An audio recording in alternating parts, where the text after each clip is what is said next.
आज राफिया की शादी थी। गरीब घर से ताल्लुक था।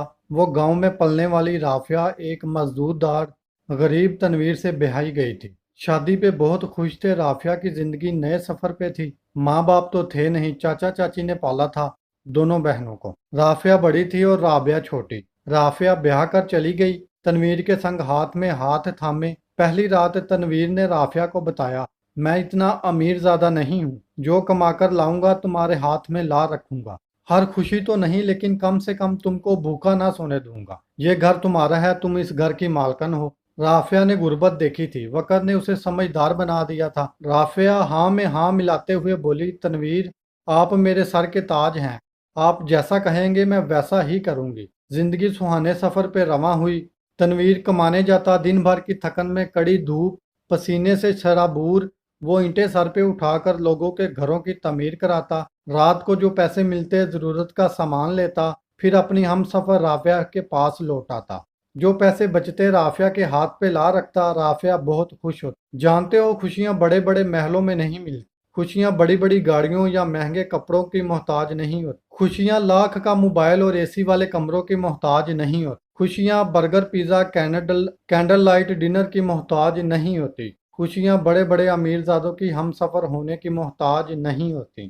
खुशियां सिर्फ अच्छे हमसफर समझने वाले, केयर करने वाले, आपकी खामोशी में छुपी हर बात को समझने वाले, आपकी नाराजगी में आपको शरारतों में मना लेने वाले, आपको टाइम देने वाले, आपकी इज्जत करने वाले। कच्चे मकानों, लकड़ी के दरवाजों और अनपढ़ मजदूर हम सफर में भी मिल सकती हैं। हलाली माँ का दूध पीने वाला मर्द कभी भी अपनी हम सफर को दुख दे ही नहीं सकता। तनवीर रात को जो भी कमाकर लाता राफिया के हाथ में रखता।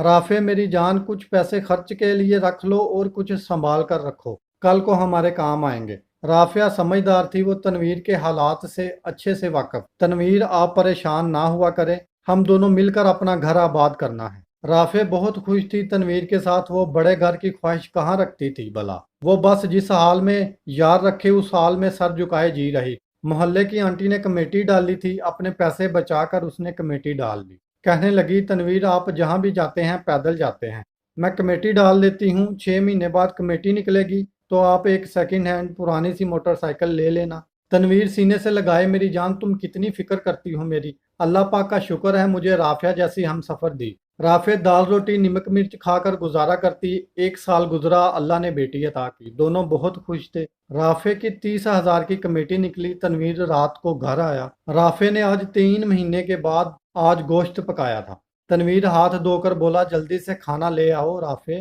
राफे प्लेट में चिकन गोश्त डाला हुआ सामने रखा। तनवीर बहुत खुश हुआ। राफे, आज गोश्त बनाया है, खैर है ना। राफे मुस्कुराई, मेरे शहजादे, आज बहुत खुश हूँ। तनवीर ने एक निवाला अपने हाथ से राफे के मुंह में डाला। आज इतनी खुश क्यों हो भला। राफे कमरे में गई, 30,000 रुपए तनवीर के सामने रखे। तनवीर, आज कमेटी निकली है, अल्लाह ने हमारी सुन ली। अब आप अपने लिए मोटरसाइकिल ले लेना। तनवीर ने खाना छोड़ा, जल्दी से उठा, राफे को सीने से लगाया। राफे, तुमने मेरी जिंदगी को जन्नत बना लिया। मेरा कितना प्यारा सहारा हो तुम। जानती हो, जब मैं कभी बहुत थक जाता हूँ ना, तो तुमको देखकर मेरी सारी थकन खत्म हो जाती। जब मैं ईंटें उठाए पसीने से भीगा हुआ धूप की सख्ती बर्दाश्त करता हूँ ना, तुम्हारा मुस्कुराता हुआ चेहरा मेरी हिम्मत बन जाती है। तनवीर की आंखों में आंसू थे। इतने में बेटी रोने लगी। राफे ने बेटी को गोद में उठाया, बोली, तनवीर, हम अपनी बेटी को पढ़ाएंगे, इसको डॉक्टर बनाएंगे। हर माँ बाप का जो ख्वाब होता है वो एक सा ही होता है, अपनी औलाद को दुनिया की हर खुशी देना। तनवीर मुस्कुराया, मेरी शहजादी बेटी। उससे खेलने लगा, फिर अपने पेट पे लिटाकर बातें करने लगा। वो छोटे छोटे हाथों को थामे हंसती। जिंदगी बहुत खूबसूरत गुजार रही। अल्लाह की रहमत से एक और बेटी हुई। अल्लाह ने 2 बेटियां अता की थी। तनवीर बहुत खुश था। दोनों बेटियों को सीने लगाए प्यार करने लगा। राफे अक्सर कहती थी, तनवीर, आप इतना ज्यादा प्यार करते हो बेटियों से। तनवीर मुस्कुराने लगा। राफिया, ये बेटियां ही तो मेरी जिंदगी हैं। उनको सीने लगाकर मैं ठंडक महसूस करता। बड़ी बेटी रिदा और छोटी कमल। वक्त गुजरता गया, दिन रात मेहनत करके कच्चे मकान को पक्का कर लिया। एक रात राफिया तनवीर के पास बैठी थी। राफिया कहने लगी, तनवीर, मैं क्या सोच रही थी, वो कोठी वाले हैं ना, उनकी एक औरत मुझसे कह रही थी हमारे घर आकर काम कर लिया करो, बर्तन झाड़ू लगा दिया करो, वो मुझे महीने के 10,000 देंगे। तनवीर राफे की आंखों में देखने लगा, फिर राफे का हाथ थामा, चूम कर बोला, मेरी राफे, मेरा बस चले तो तुमको अपने घर के काम ना करने दूं और तुम लोगों के घर काम करने की बात करती हो। तुम शहजादी हो मेरी, मैं भला क्यों किसी के घर का काम करने की इजाजत दूं।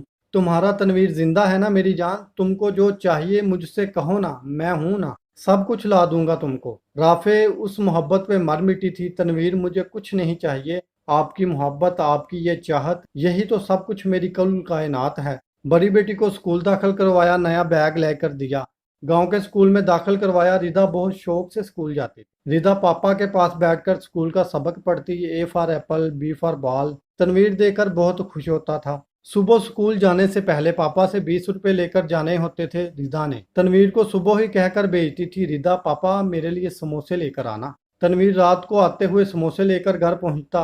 रिदा दौड़ते हुए आती, पापा मेरे समोसे। तनवीर गोद में उठाता, फिर माथा चूमता। छोटी बेटी भी नन्हे कदमों से दौड़ते हुए आई। तनवीर कमल को उठाता, फिर उसको गोद में लिए प्यार करने लगता। राफिया खाना लेकर आती, तनवीर स्कूल की फीस देनी है रिदा की। तनवीर मुस्कुराया, राफिया परेशान ना हुआ करो, कितनी फीस है। राफिया बोली 2000। फिर उदासी में बोली, तनवीर आप ही भी जिद करते हैं, रिदा को सरकारी स्कूल में दाखिल करवा देते हैं ना। तनवीर मुस्कुराया, राफिया नहीं, मैं अपनी बेटियों को अच्छी तालीम दिलवाना चाहता हूँ। मेरी बेटियां पढ़ लिख जाएं, मैं बस इतना चाहता हूँ। हर माँ बाप का ख्वाब तो यही होता है। जो मोहब्बत में माँ बाप को दगा दे जाए उनके लिए लम्हा फिक्रिया है। रिदा पापा के सीने पे हाथ रखकर कहती थी, पापा खांसी करे मैं डॉक्टर हूँ। तनवीर बहुत खुश होता। रिदा कहती, पापा मैंने डॉक्टर बनना है। तनवीर मुस्कुराता, मेरी बच्ची डॉक्टर ही बनोगी, तुम्हारे पापा है ना। कमल भी स्कूल जाने लगी, जिंदगी बहुत खुश गुजरने लगी। तनवीर मेहनत मजदूरी करता, थोड़ा हो ज्यादा हो जितना भी कमाकर लाता राफिया के हाथ पे रखता। राफिया भी तो समझदार थी, अपना घर बसाना आता था उसे। मुझे बेटियों के नसीब से बहुत डर लगता है, कभी कभी खुदा बेटियों के नसीब बहुत दर्दमंद लिखता है। पता नहीं क्यों मुझे बेटियों की बेबसी पे मर जाने को दिल करता है। तनवीर एक दिन रात को उठकर रोने लगा। राफिया जल्दी से पानी का गिलास लिए पास आई। तनवीर क्या हुआ। तनवीर बोला, राफिया मुझे बहुत घबराहट हो रही है, खुदा जाने ऐसा क्यों हो रहा है। दूसरे दिन डॉक्टर के पास गए, डॉक्टर ने टेस्ट किया, पता चला तनवीर को काला यरकान हो चुका है। परेशान हो गए, डॉक्टर ने धूप में काम करने से मना कर दिया। अब तनवीर पे अपनी बीवी बच्चों की जिम्मेदारी थी।